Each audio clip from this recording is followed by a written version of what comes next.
Last class we talked about the brain. Now we're going to talk a little bit about some foundations. So today and Monday, we're going to talk about two very big ideas. And these ideas are associated with Sigmund Freud and B.F. Skinner and our psychoanalysis and behaviorism. And I want to talk about psychoanalysis today and behaviorism next week. Now, one of the things that makes these theories so interesting is their scope. Most of the work we're going to talk about in this class, most of the ideas are narrow. So we're going to talk about somebody's idea about racial prejudice. But that's not a theory of language acquisition. We'll talk about theories of schizophrenia, but they're not explanations of sexual attractiveness. Most theories are specialized theories. But these two views are grand theories. They're theories of everything, encompassing just about everything that matters. Day-to-day life, child development, mental illness, religion, war, love. Freud and Skinner had explanations of all of these. Now, this is not a history course. I have zero interest in describing historical figures in psychology just for the sake of telling you about the history of the field. What I want to tell you about, though, is I want to talk about these ideas because so much rests on them. And even more importantly, a lot of these ideas have critical influence on how we think about the present. And that's there. Now, for better or worse, we live in a world profoundly affected by Sigmund Freud. If I had to ask you, name a famous psychologist, the answer, most of you, would be Freud. He's the most famous psychologist ever, and he's had a profound influence on the 20th and 21st century. Some biographical information: he was born in the 1850s. He spent most of his life in Vienna, Austria, but he died in London, and he escaped to London soon after retreating there at the beginning of World War II, as the Nazis began to occupy where he lived. He's one of the most famous scholars ever, but he's not known for any single discovery. Instead, he's known for the development of an encompassing theory of mind, one that he developed over the span of many decades. He was, in his time, extremely well known, a celebrity, recognized on the street. And throughout his life, he was a man of extraordinary energy and productivity, in part because he was a very serious cocaine addict, but also just in general, he was just a high-energy sort of person.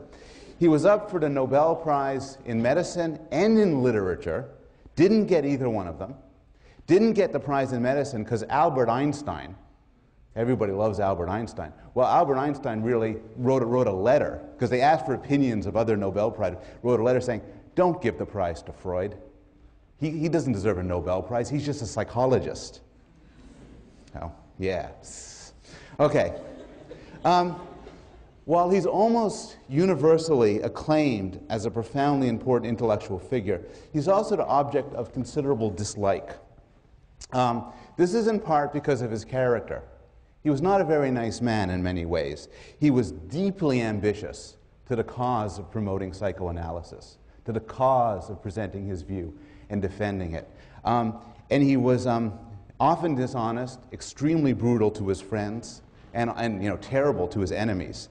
He was an interesting character. My favorite Freud story was as he was leaving Europe during the rise of the Nazis, as he was ready to go to England from, I think, either Germany or Austria, he had to sign a letter from the Gestapo. Gestapo agents intercepted him and demanded he sign a letter saying that at no point had he been threatened or harassed by the Gestapo. So he signs the letter, and then he writes underneath it, "The Gestapo has not harmed me in any way. In fact, I highly recommend the Gestapo to everybody." He had a certain aggression to him. He's also disliked, often hated, because of his views. He was seen as a sexual renegade, out to destroy the conception of people as good and rational and pure beings. And when the Nazis rose to power in the 1930s, he was identified as a Jew who was devoted to destroying the most sacred notions of Christianity.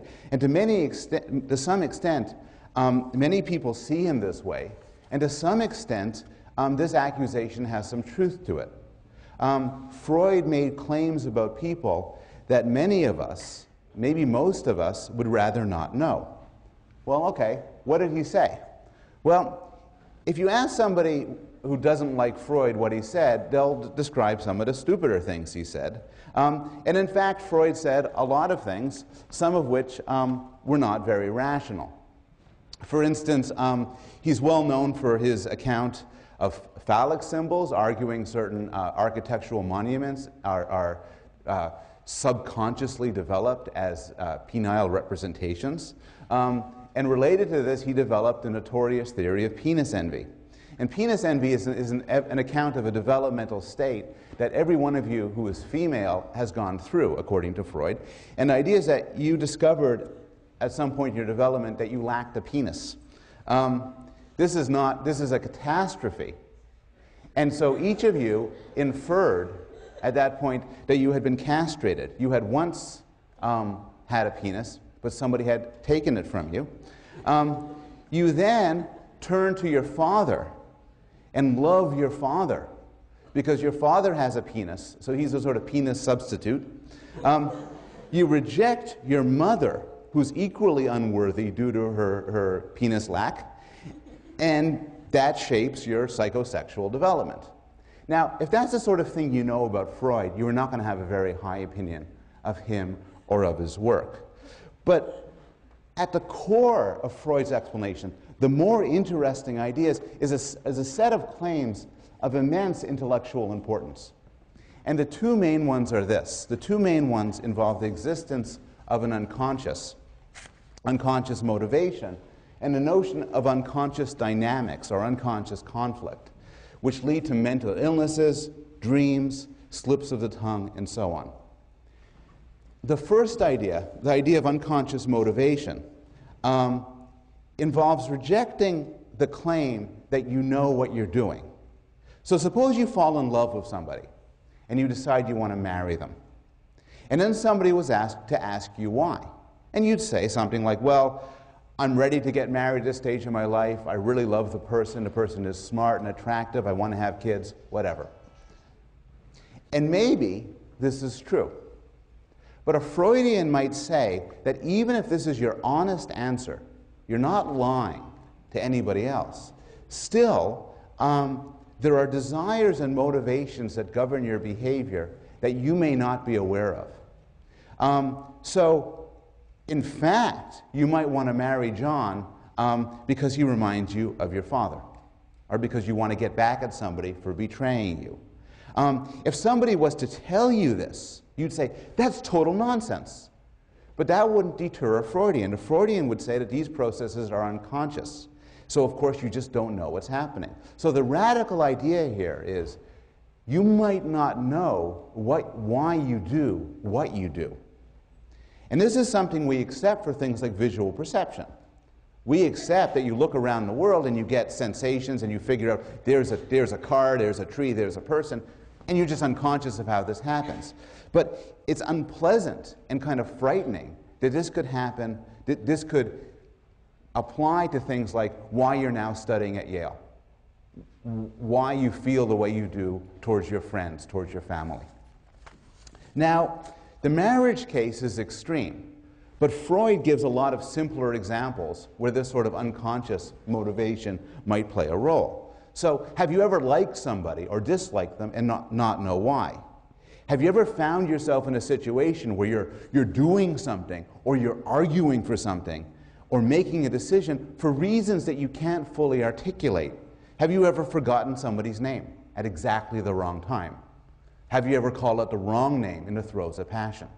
This is all the Freudian unconscious. The idea is that we do these things. These things are explained in terms of cognitive systems that we're not aware of. Now, all of this would be fine if your unconscious was a reasonable, rational computer, if your unconscious was really smart and looking out for your best interest.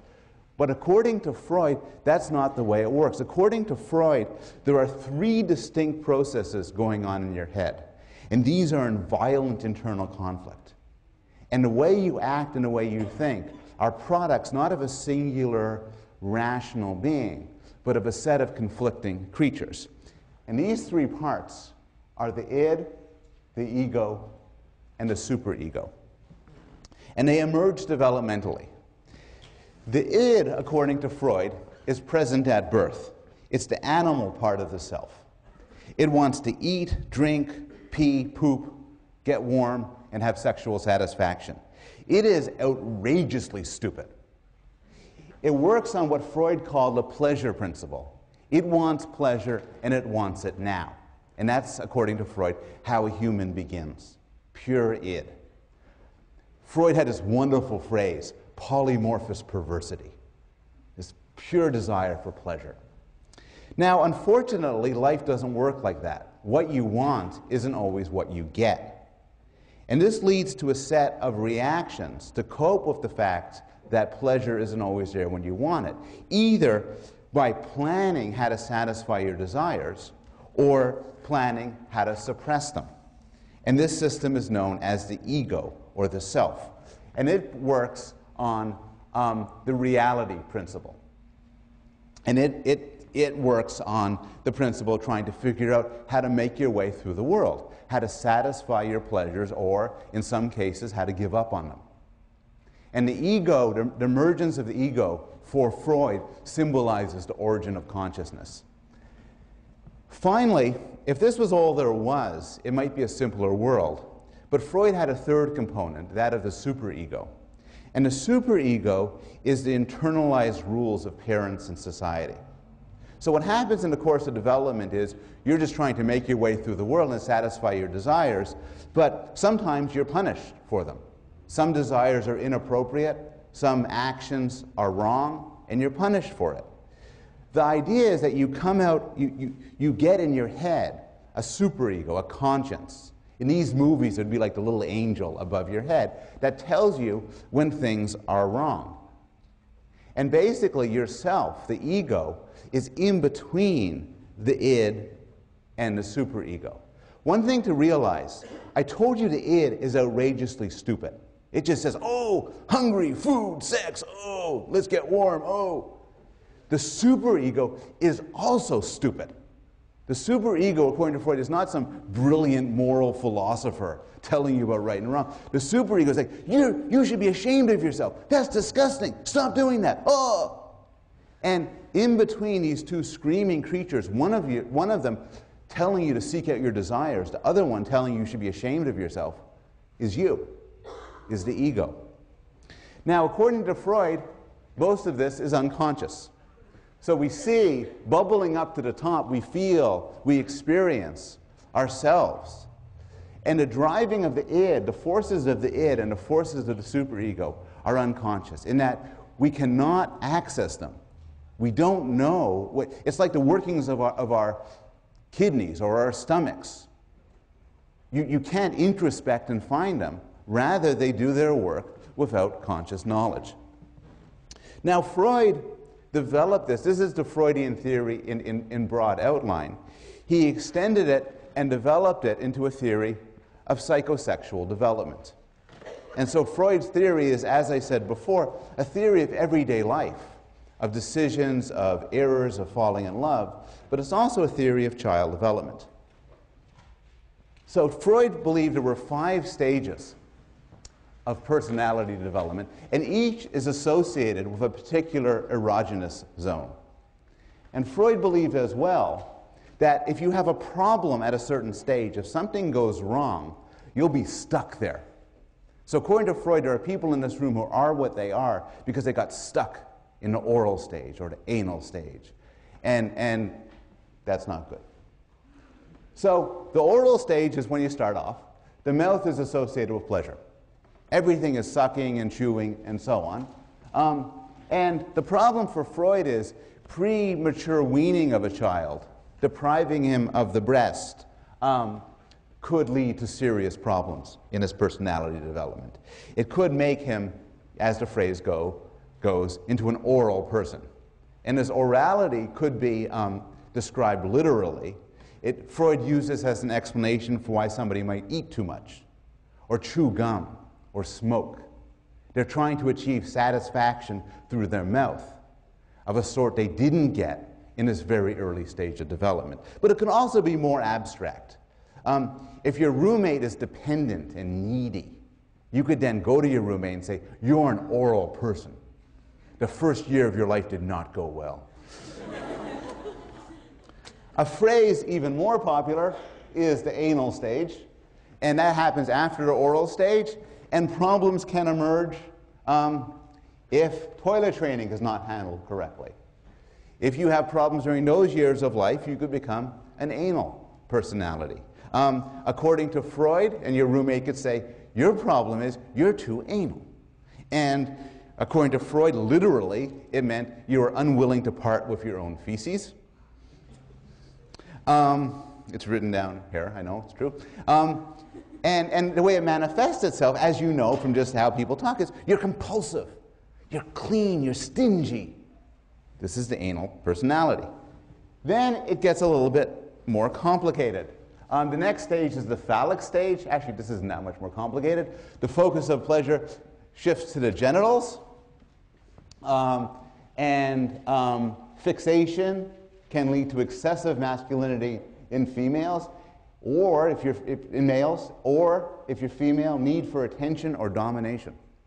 Now, at this point, something really interesting happens, called the Oedipus complex. And this is based on a story, the mythical story of a king who killed his father and married his mother.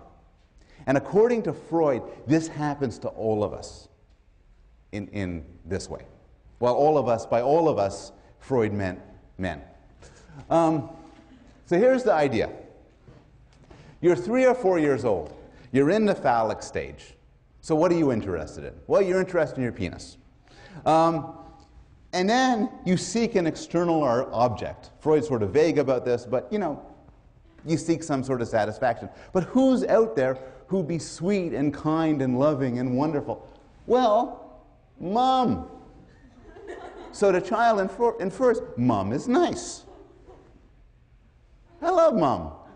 So far, this is not crazy. Little boy falling in love with his mother. Problem. Dad's in the way. Now, this is going to get progressively weirder, but I will have to say, as the father of two sons, both sons went to a phase where they explicitly said they wanted to marry Mummy and me. If something bad happened to me, that wouldn't be the worst thing in the world. So there's this. But now, it gets a little bit aggressive. So the idea is the child determines that he's going to kill his father. Every 3- and 4-year-old boy thinks this.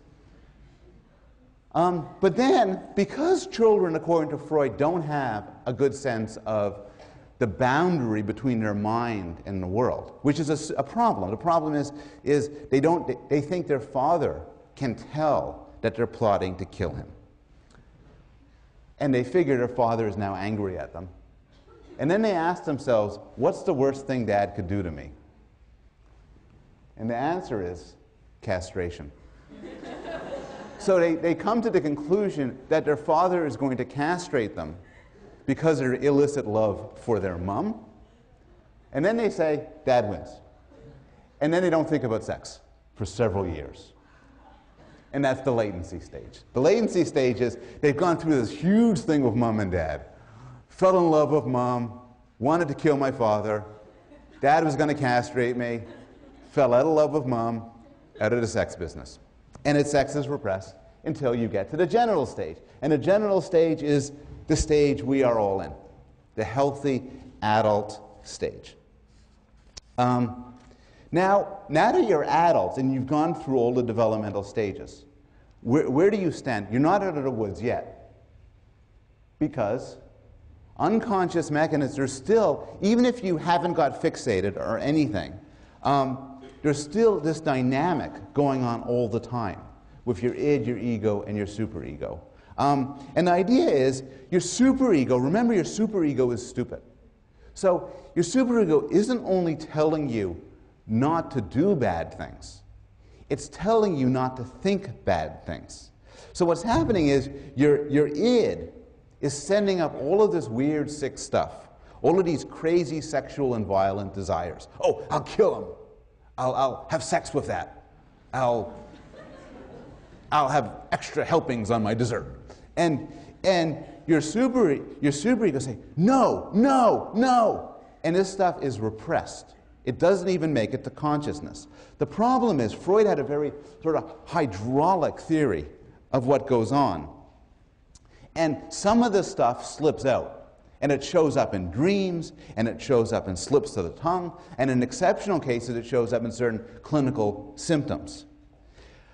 So what happens is, Freud described a lot of normal life as in terms of different ways we use to keep that horrible stuff from the id making its way to consciousness. And he called these defense mechanisms.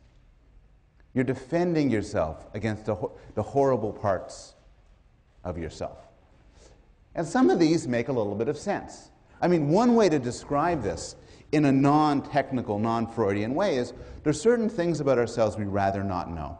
There's certain desires we'd rather not know, and we have ways to hide them. So for instance, there's sublimation.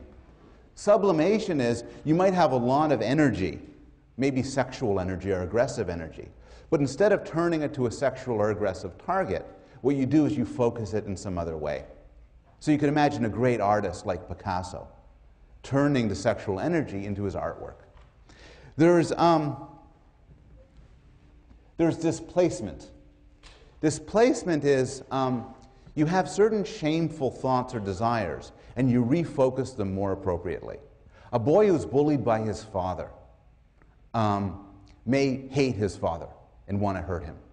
But since this is very shameful and difficult, the boy might instead kick the dog and think he hates the dog, because that's a more acceptable target.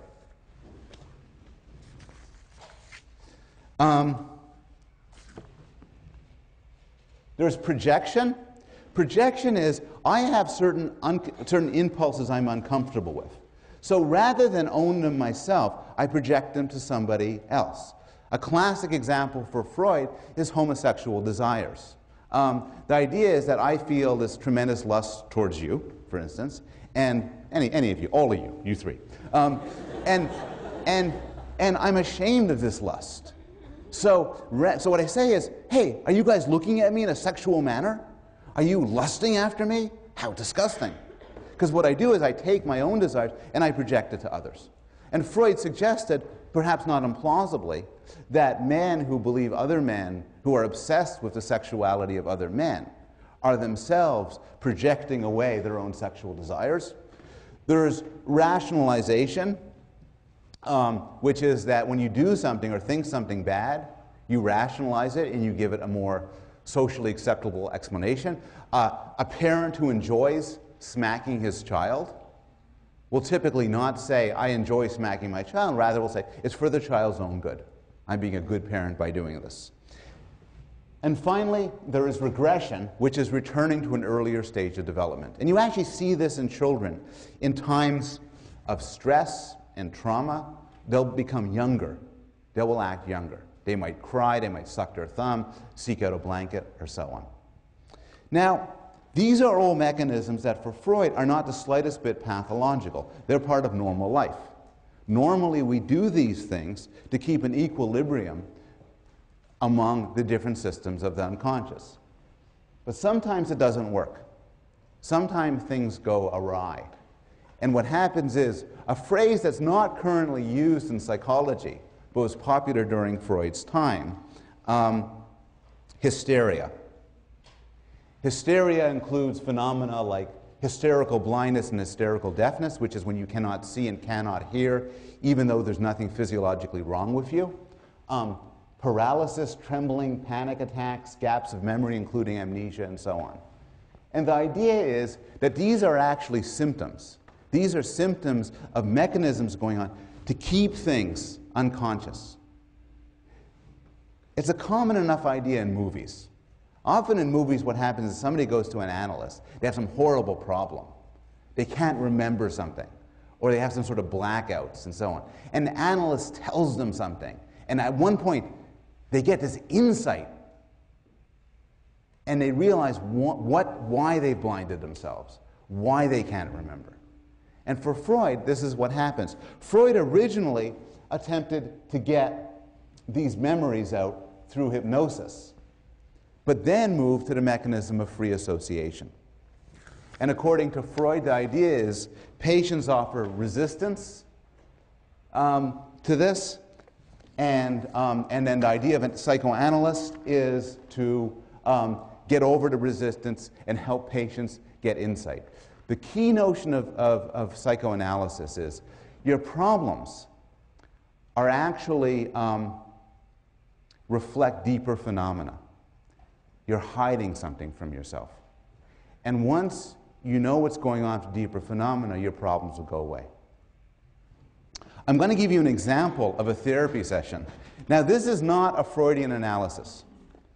We'll discuss later on in the course what a Freudian analysis is, but this is not a pure Freudian analysis. A Freudian analysis, a person is lying on a couch, does not see their therapist is very non-directive.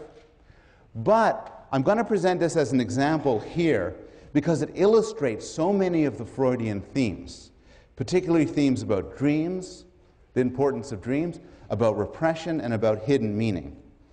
So this is from a television episode, and the characters, some of you may have seen this, many of you will not have. The character is suffering from panic attacks. In particular, he has panic attacks when he sees, his first panic attack originated when he walked to a swimming pool and he saw a family of ducks fly away. And he had a panic attack. High heart pounding, sweating, flushed, and then he passed out. And these panic attacks grew worse and worse until he saw a therapist who ended up prescribing him medication. And this is discussed as one of the meetings he had with the therapist. Freud's contributions extend beyond the study of individual psychology and individual pathology. Freud had a lot to say about dreams, as you could see in this illustration. He believed that dreams had a manifest content, meaning what you experience in your dream. But dreams always had a latent content as well, meaning the hidden implication of the dream. He viewed all dreams as wish fulfillment. Every dream you have is a certain wish you have, even though it might be a forbidden wish that you wouldn't wish to have, you wouldn't want to have. And dreams had, and this is an idea that long predated Freud, dreams had symbolism. Things in dreams were often not what they seemed to be, but rather symbols for other things. Freud believed that literature and fairy tales and stories to children and the like carried certain universal themes, certain aspects of unconscious struggles, and certain preoccupations of our unconscious mind. And Freud had a lot to say about religion. For instance, he viewed a large part of of the idea of finding a singular, all-powerful God as seeking out a father figure that some of us never had during development. What I want to spend the rest of the class on is the scientific assessment of Freud. So what I did was, so far as I've told you what Freud had to say in broad outline, I then want to take the time to consider whether or not we should believe this and how well it fits with our modern science. But before doing so, I'll take questions for a few minutes. Do people have any questions about Freud or Freud's theories? Yes? So would a child who did not grow up in a two-parent family lack the Oedipus complex and other normal stages of development? It's an excellent question. The question is that the conflicts and psychosexual development that Freud describes is always assumes that a child has a mother and a father, one of each, in a certain sort of familial structure. And the question then is, what if a child was raised by a single parent, for example? What if a child was never breastfed, but fed from the bottle from the start? And Freudians have had problems with this. Freud was very focused on the family life of the people he interacted with, which is rather upper-class Europeans. And these sort of questions would have been difficult for Freud to answer. I imagine that what a Freudian would have to say is you would expect systematic differences.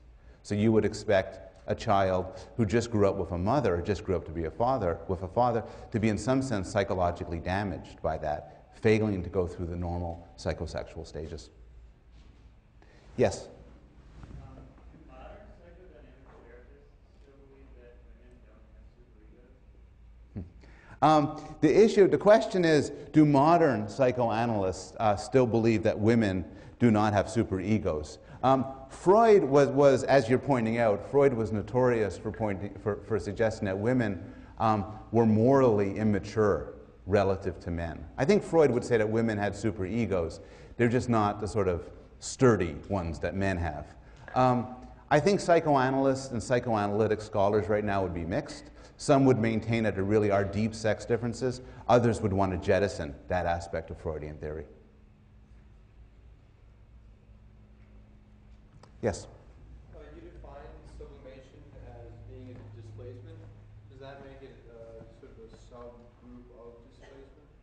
Well, what sublimation is, a lot of these, it's a good question. The question is to sort of what is sublimation? How does it relate to the other defense mechanisms? A lot of defense mechanisms involve taking a desire and turning it. Now, what displacement does is it takes it from you to her. Like, I'm angry at you, but maybe that's forbidden for some reason, so I'll be angry at her. What projection does is takes a desire from me and then puts it on somebody else heading outwards. And what sublimation does is it just gives up the details and keeps the energy. So you stay up, you know, your roommate stays up all night working. And you say to your roommate, for instance, that's just because you haven't had sex in a long time. And you want to have sex, so you devote all your energy to your math exam. And then you say, that's sublimation. I learned that in intro psych. And your room may be very pleased. One more question.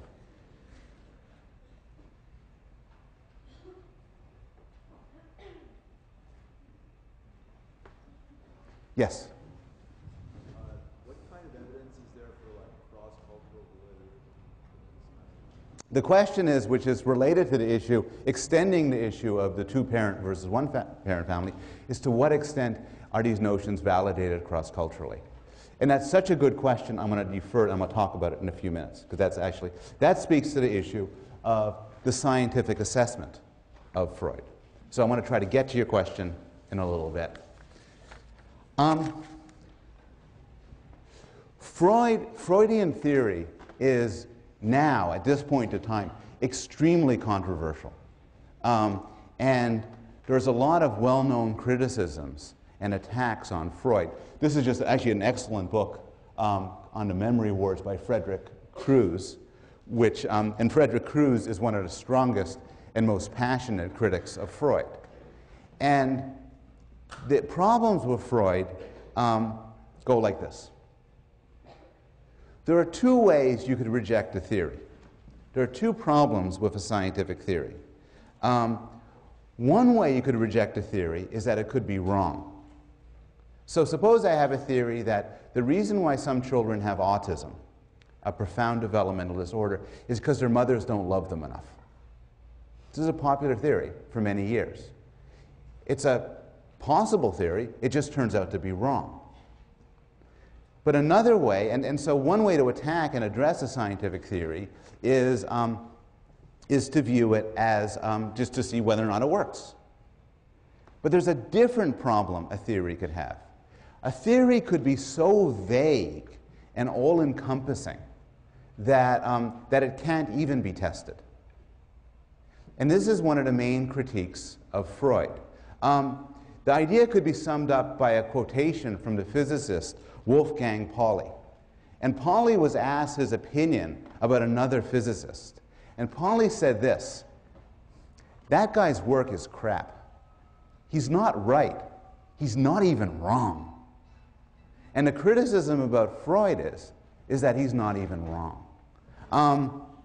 The issue of vagueness is summarized in a more technical way by the philosopher Karl Popper, who introduced the term of falsifiability. The idea of falsifiability is that what distinguishes science from non-science is that scientific predictions make strong claims about the world, and these claims are of a sort that they could be proven wrong. If they couldn't be proven wrong, they're not interesting enough to be science. So, for example, within psychology, the sort of claims we'll be entertaining throughout the course include claims like damage to the hippocampus causes failures of certain sorts of memory. Or everywhere in the world, men, on average, want to have more sexual partners than women. Or exposure to violent television tends to make children themselves more violent. Now, are they true or are they false? Well, we'll talk about that. But the point here is they can be false. They're interesting enough that they can be tested. And as such, they might be wrong, but they graduate to the level of a scientific theory. This should be contrasted with non-scientific programs, and the best example of a non-scientific program is astrology. So the problem with astrological predictions is not that they're wrong, it's that they can't be wrong. They're not even wrong. I got my horoscope for today on the web. A couple of negative aspects could make you a little finicky for the next few days. Okay, I want to watch for that. The presence of both Mars and Venus suggests you want to box everything into a neat, ordered, structured way, but keeping a piece of jade or carnelian close will help you keep in touch with your fun side. And starting this morning, I got for my wife a little piece of jade, and I have been sort of in touch with my fun side. The problem is, a few days aren't going to go by. I said, God, that was wrong. It can't be wrong. It's just so vague. I got a better horoscope from The Onion, actually. Riding in a golf cart with snow cone in hand, you'll be tackled by 2 police officers this week after matching a composite caricature of a suspected murderer. Now, that's a good prediction, because wow, if it turns out to be true, I'm going to say those guys really know something. It's falsifiable. Arguably, Freud fails the test, because Freudian theory is often so vague and flexible that it can't really be tested in any reliable way. A big problem of this is a lot of Freudian theory is claimed to be validated in the course of psychoanalysis. So when you ask people, why do you believe in Freud? They won't say, oh, because of this experiment, this data set, and that data set. What they'll say is, the Freudian theory proves itself in the course of psychoanalysis, the success of psychoanalysis.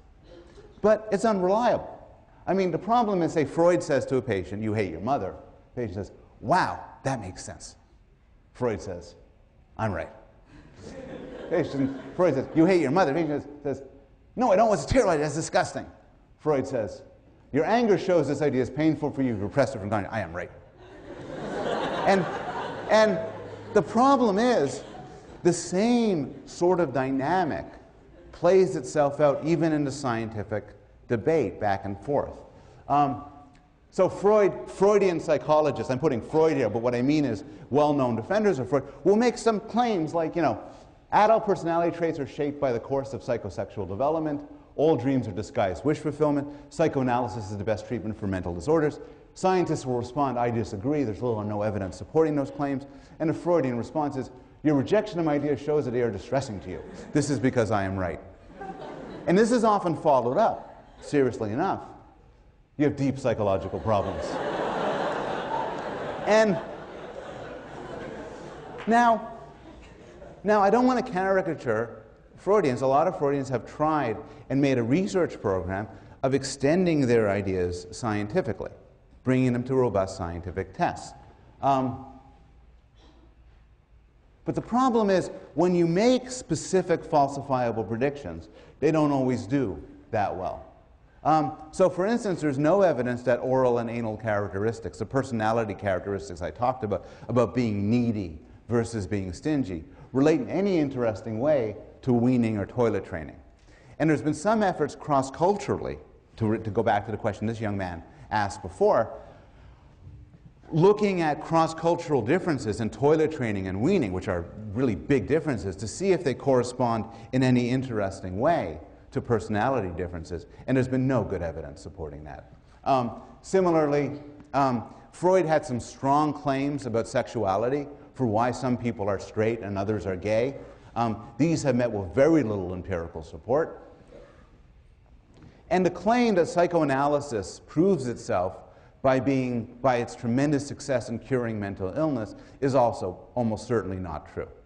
For most, maybe not all, but for most psychological disorders, there are quicker and more reliable treatments than psychoanalysis. And there's considerable controversy as to whether the Tony Soprano method of insight, where you get this insight and this discovery, oh, now I know, makes any real difference in alleviating symptoms such as anxiety disorders or depression.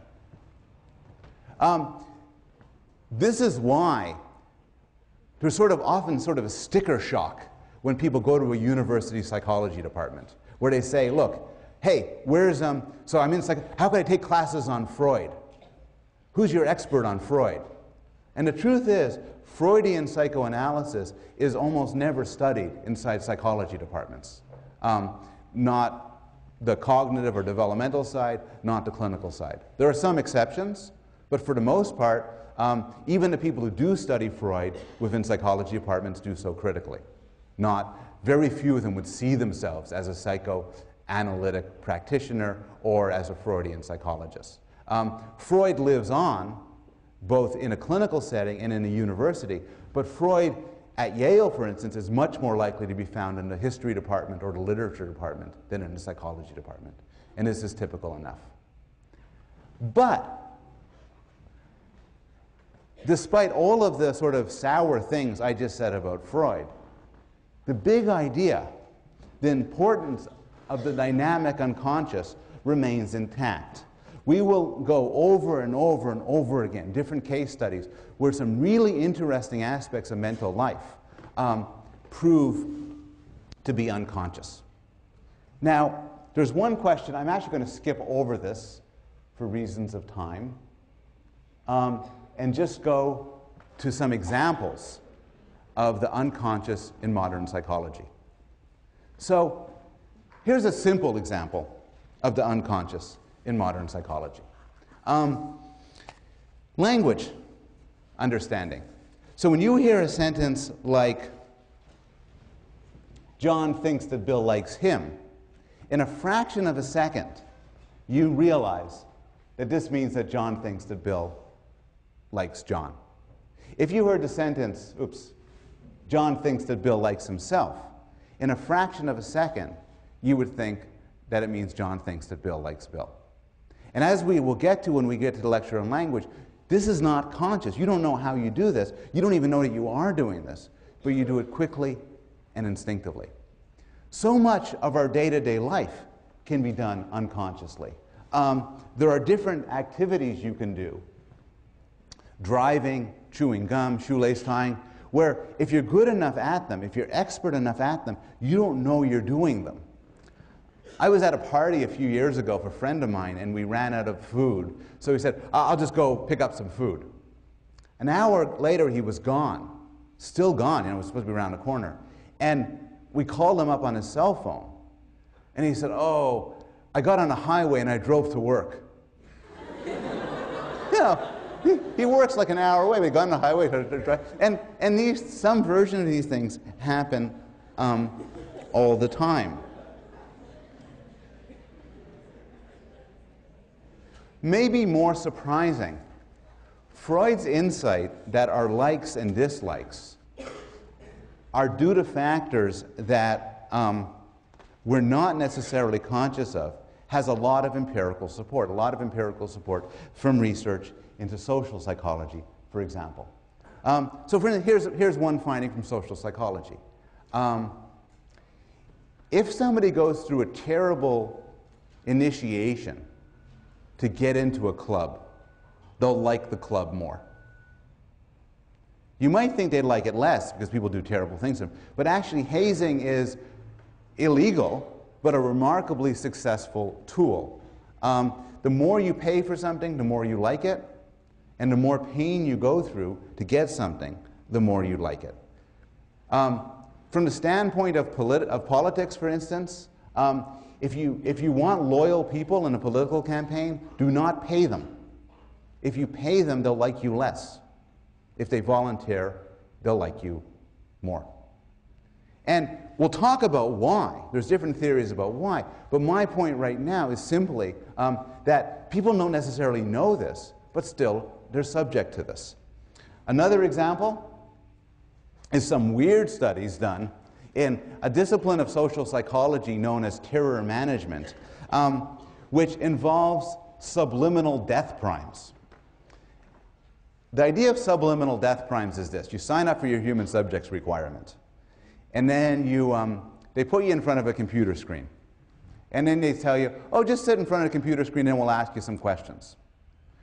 And then the questions come out, and they're questions like, how much do you love your country? What do you think of Asians? What do you think of Jews? What do you think of blacks? What do you think of vegetarians? What do you think of people's political views? Different from yours. Here's the gimmick. What you don't know is, on that computer screen, words are being flashed. Like that. But they're being flashed so fast it looks like that. You don't see anything. Words like corpse, dead, dying.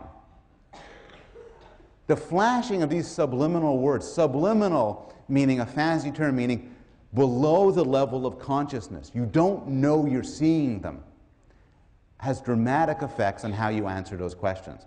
People exposed to death primes become more nationalistic, more patriotic, less forgiving of other people, less liking of other races and people from other countries. Again, the explanation for why this is so is something which we'll get to in another class. The point now is simply to illustrate that these sort of things can have, that things you aren't aware of can have an effect on how you think. The final example I'll give of this is a short demonstration. To do this, I'm going to cut the class in half at this point. So you'll be on this side of the class, the right side, my right, and this will be on the left side. And I simply want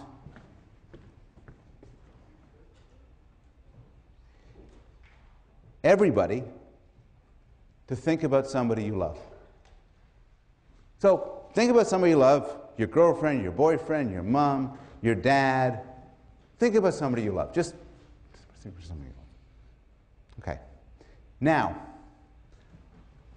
on this screen is going to be instructions, but I want to give the instructions to this half of the class. So I'm going to ask everybody in this half of the class, please either turn your head or shut your eyes. Okay? Teaching fellows too. Okay. And everybody in this half, obey. Okay, have everybody read that? Okay. Okay. Now, turn your head, this group. Now, this group, look at this. And take a moment. You don't have to do it on paper, but take a moment to do it in your head. Each group had instructions. Some people might have seen both instructions. Follow the instructions you got for you. Now, this was research done by Norbert Schwartz, and here's the question I want you to ask yourself. How much do you like this person? And here's the effect. Half of you were asked to list 3 features of the person. Half of you were asked to list 10. The finding, which is not a subtle finding, is that liking goes up in the 3 group and liking goes down in the 10 group. And here's why. I have to think about 3 positive features of somebody. So, I think about my girlfriend. I have a girlfriend. I think my girlfriend. But, oh, she's smart, she's beautiful, and she's kind. Good. How much what do I think of her? Pretty good. Smart, beautiful, kind. Smart, beautiful. Oh, yeah. But the problem, now Schwartz is clever, though. He says, listen, the other group gets 10 positive features. Smart, beautiful, kind, really nice, good cook, punctual. Smart. No, I mentioned that. The problem is, nobody has 10 positive features. And The effect of being asked to do 10 positive features is people find this hard. And then those people, when asked, how much do you like this person? Say, couldn't really make it that 10. I guess I don't like them very much. Now, the point of this illustration, again, is that it shows that you don't know this. Subjects who are asked to do 10 positive features and then later rank the person lower, and then asked, why did you rank the person lower? Don't say, because you told me to list 10. Typically, we are oblivious to these factors that change our points, what we like and what we dislike. And this is, in fact, a substantial and important part of the study of psychology, and particularly, for instance, the study of racial and sexual prejudice, where one of the big findings from social psychology, and we'll devote almost an entire lecture to this, is that people have strong views about other races that they don't know about, and that they don't know control their actions. So to some extent, this rounds out Freud, because to some extent, the particulars of Freud are, for the most part, have been rejected. But the general idea of Freud has actually been so successful, both in the study of scientific psychology and in our interpretation of everyday life, that to some extent Freud's been a victim of his own success. We tend to underestimate the importance of Freudian thought in everyday life because he's transformed our worldview to such an extent that it's difficult for us to remember that there's any other way to think about it. So to some extent, he's been a victim of his own success. We have time for some further questions about Freud and about scientific implications of Freud.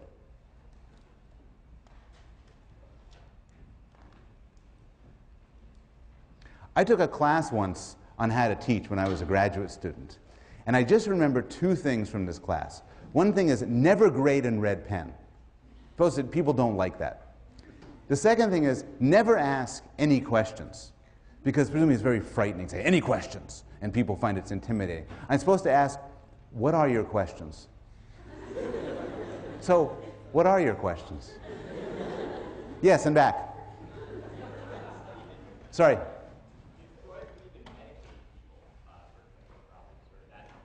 Did Freud believe in? Medication. Freud had it's a good question. The question was, did Freud believe in medication? Medication, of course, being a major theme of how we deal with certain disorders now, particularly depression and anxiety disorders. On the one hand, Freud made its start as a neuroscientist. Freud studied the mind and the brain and was intensely interested in the neural basis of thought and behavior. But the answer to your question in the end is no. Although Freud was very sensitive to the brain basis of behavior, Freud was totally convinced that the method through which to cure disorders like depression and anxiety would not be medication, but rather through the sort of talk therapy and insight. Moreover, modern therapists, including some people who aren't psychoanalytically defined, will say, look, these drugs are all well and good, but what they do is they mask the symptoms. So if you have panic attacks, say, it's true the drugs might make the panic attacks go away, but the panic attacks are actually not your real problem. And by making them go away, you don't get to the root of your problem. So the answer is both Freud and modern-day psychoanalysts would think that medications are substantially overused in the treatment of mental disorders. Yes? Are there any studies on dreams and that have real consequences? The question is, what about research on dreams? Dreams is such a fun topic that I'm going to devote half a class to sleeping in dreams. So for instance, I will answer the question, what is the most common dream? I will also answer the question, who thinks about sex more in dreams, men or women? And what proportion of, there's so many great questions I will answer. Dreams from a Freudian standpoint, there's been some evidence that dreams often do have some relationship to what you're thinking about and worrying about through the day. But the strong Freudian view about symbolism and wish fulfillment has not been supported by the study of dreams. What are your other questions? Yes, whoever Eric is pointing to. Purple shirt. Purple shirt. Yes. The Electra complex? The Electra complex is the penis envy story. Freud developed, this is a crude summary, but Freud developed the Oedipal complex. You know, mom, I love mom, hey dad. And then it's as if somebody reminded him, Sigmund, there are also women. Oh yeah. And that story I told you with the penises and the penis envy and the replacement is a sort of a very shortened version of the Electra complex. I think it's fair to say that the Electra complex was a sort of add-on to the main interest of Freud, the Oedipal complex. One more, please. Sir, Yes? so are women stuck in that stage for the rest of their life, according to Freud? Like in that envy, penis envy, or does he not continue to explain? According to Freud, it's not a fixation in the stage in the same sense as an oral or anal stage. But yes, the claim that Freud would make is that the woman's discovery that she lacks the penis plays a fundamental role later on, determining her allegiances in life and, in fact, her own sexual preferences and interests. So it's not the sort of thing that affects her just for a short period.